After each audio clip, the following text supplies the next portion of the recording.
Like, comment, subscribe, and let's do this.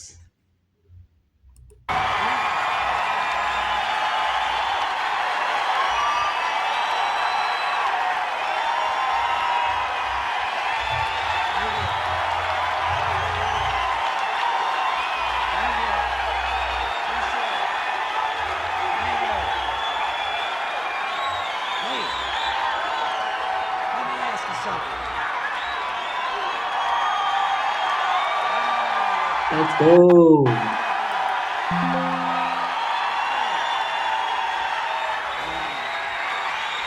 Thank you. Thank you.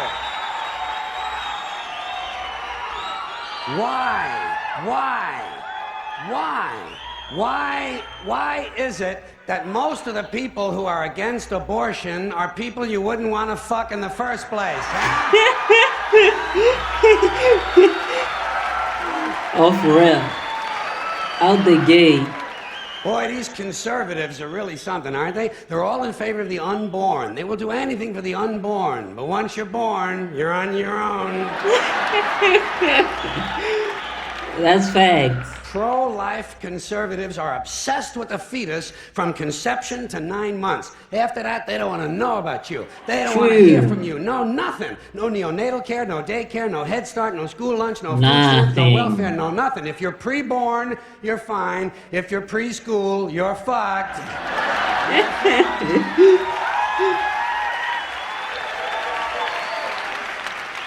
Conservatives don't give a shit about you until you reach military age. Man. Then they think you are just fine, just what they've been looking for. Conservatives want live babies so they can raise them to be dead soldiers. I'm actually so shocked that it's always been like this. Like, even during his time, it was like that. Like, how? Why do you still believe these things? Pro-life. Pro-life. These people aren't pro-life, they're killing doctors. What kind of pro-life is that? What, they'll do anything they can to save a fetus, but if it grows up to be a doctor, they just might have to kill it? They're not pro-life. You know what they are? They're anti-woman. Simple as it gets. Yeah. Anti-woman. They don't like it. True. They don't like women. They believe a woman's primary role is to function as a broodmare for the state. Pro-life. You don't see many of these white anti-abortion women volunteering to have any black fetuses transplanted into their uteruses, do you? No, you don't see them adopting a whole lot of crack babies, do you? No, that might be some... I'm so shocked at how relevant this topic is, especially today, because this is a huge topic this year or just today, because women's rights, women's reproductive rights are actually under attack and are being taken from women in the US, that is. So this topic is very relevant. Something Christ would do.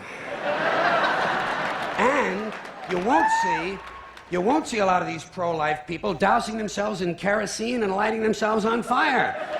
You know, morally committed religious people in South Vietnam knew how to stage a goddamn demonstration, didn't they? Hey.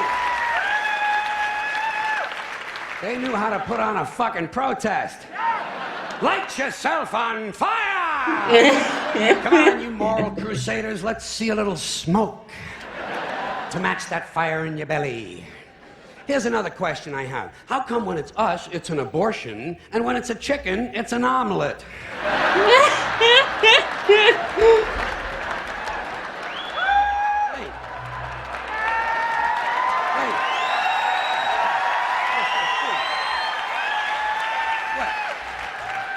What? Are we so much better than chickens all of a sudden?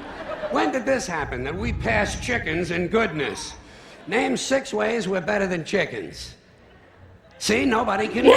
You know why? Because chickens are decent people. You don't see chickens hanging around in drug gangs, do you? You don't see a chicken strapping some guy to a chair and hooking up his nuts to a car battery, do you? True. When's the last chicken you heard about came home from work and beat the shit out of his hen, huh? Doesn't happen, because chickens are decent people. But let's get back to this abortion shit. Now, Is a fetus a human being? This seems to be the central question. Yeah. Well, if a fetus is a human being, how come the census doesn't count them? If a fetus is a human being, how come when there's a miscarriage, they don't have a funeral? If a fetus is a human being, how come people say we have 2 children and 1 on the way instead of saying we have 3 children? People say life begins at conception. I say life began about 1 billion years ago, and it's a continuous process. Continuous, just keeps rolling along. Rolling, rolling, rolling along. I say, you know something? Listen, you can go back further than that. What about the carbon atoms? Huh? Human life could not exist without carbon. So is it just possible that maybe we shouldn't be burning all this coal? Just looking for a little consistency here in these anti-abortion arguments. See, the really hardcore people will tell you life begins at fertilization. Fertilization when the sperm fertilizes the egg, which is usually a few moments after the man says, gee, honey, I was going to pull out, but the phone rang and it startled me.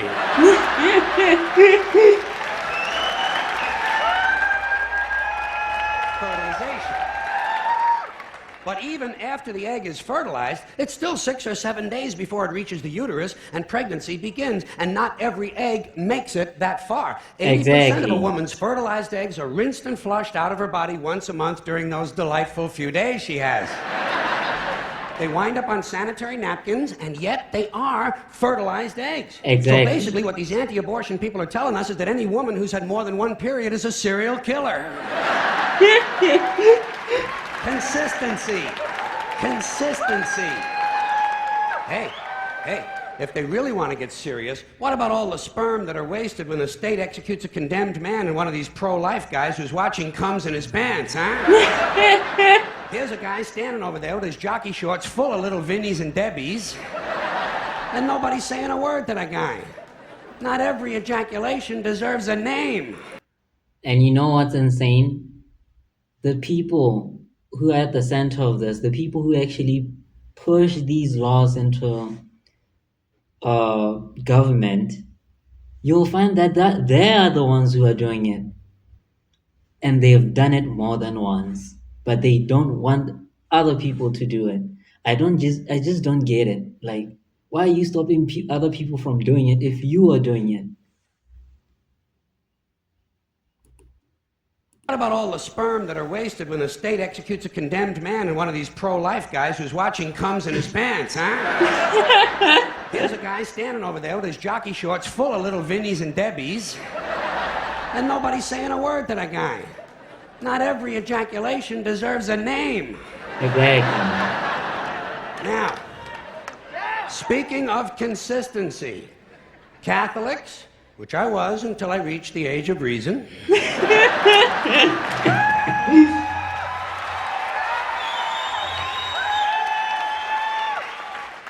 Catholics and other Christians are against abortions and they're against homosexuals. Well, who has less abortions than homosexuals? Leave these fucking people alone, for Christ's sakes. Here is an entire class of people guaranteed never to have an abortion. True. And the Catholics and Christians are just tossing them aside. You'd think they'd make natural allies.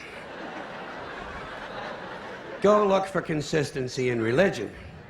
And speaking to my friends, the Catholics, when John Cardinal O'Connor of New York and some of these other cardinals and bishops have experienced their first pregnancies and their first labor pains and they've raised a couple of children on minimum wage, then I'll be glad to hear what they have to say about abortion. I'm sure it'll be interesting. Enlightening, too. But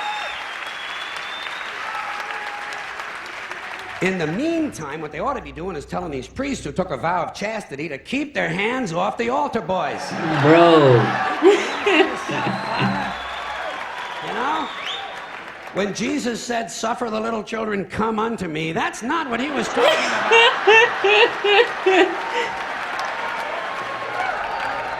Oh my God. So you know what I tell these anti-abortion people? I say, hey, if you think a fetus is more important than a woman, try getting a fetus to wash the shit stains out of your underwear. For no pay and no pension.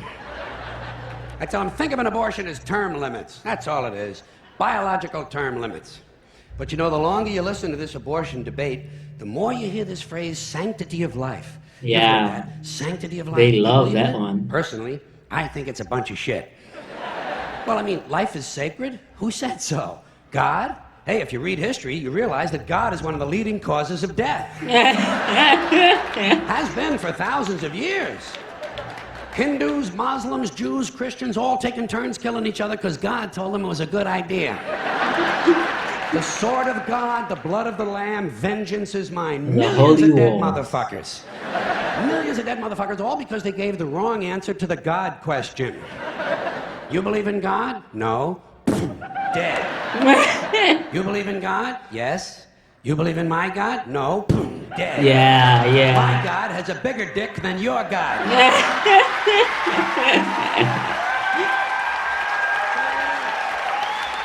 Thousands of years. Thousands of years, and all the best wars, too. The bloodiest, most brutal wars fought, all based on religious hatred. Yeah. Which is fine with me. Hey, anytime a bunch of holy people want to kill each other, I'm a happy guy. But don't be giving me all this shit about the sanctity of life. I mean, even if there were such a thing, I don't think it's something you can blame on God. Now, you know where the sanctity of life came from? We made it up. You know why? Because we're alive. Self-interest. Living people have a strong interest in promoting the idea that somehow life is. You know what? And that's facts because some of the most atrocious genocides in history were over religion. So when people say stuff like that, you wonder, like, what do you mean? Because religion has actually killed so many people. Countless lives have been lost to religion. Sacred. You don't see Abbott and Costello running around talking about this shit, do you? We're not hearing a whole lot from Mussolini on the subject. What's the latest from JFK? Not a goddamn thing. Because JFK, Mussolini, and Abbott and Costello are fucking dead. They're fucking dead. And dead people give less than a shit about the sanctity of life. Only living people care about it, so the whole thing grows out of a completely biased point of view. Yeah. It's a self-serving, man-made bullshit story.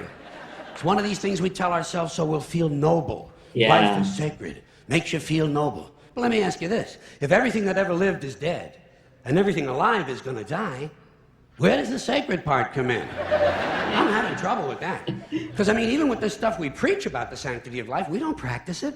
We don't practice it. Look at what we kill. Mosquitoes and flies, because they're pests. Lions and tigers, because it's fun. I was just about to say that. Chickens Like, and pigs, because we're hungry. Pheasants and quails, because it's fun. And we're hungry. And people, we kill people, yeah. because they're pests. And it's fun.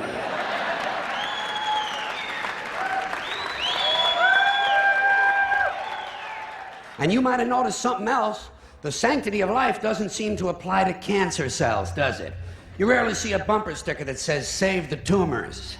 Or "I break for advanced melanoma." Viruses, mold, mildew. You know what else is crazy? Like, I'm sorry for pausing a lot, but the people who love that sanctity of life thing, they also love the death penalty. Oh, they love it. And it goes against everything they claim to believe in. The sanctity of life doesn't seem to apply to cancer cells, does it? You rarely see a bumper sticker that says, "Save the tumors." Or "I break for advanced melanoma."